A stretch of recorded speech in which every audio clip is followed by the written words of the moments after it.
So I'm reading here in Genesis chapter 3. And in Genesis chapter 3, Eve is tempted by the devil. She's tempted by the serpent.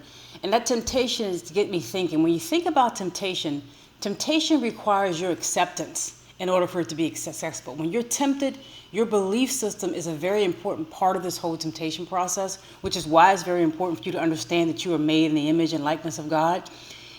When you get that and you're presented, you may be in your Garden of Eden, you're presented with something. When you're presented with that, a lot of times that temptation, whatever form it comes in, begins to pick at your belief system. God really doesn't want you to do that, or you really aren't going to have this experience, or that's not really what God was saying, or really you think it's a different way. You have all these things that may come to you, these thoughts that may begin to challenge what you believe in. And that's why it's very important to be centered and understand what God has for you and whose you are. Because when the temptation happens, when you're tempted to go outside of God's will for your life, it requires your acceptance. It requires your participation in order for it to be successful. So think about that. Anytime somebody is trying you or you're getting tempted, understand and know that you have to participate in it. You have to fall for it, so to speak. You have to believe in it in order for it to be successful.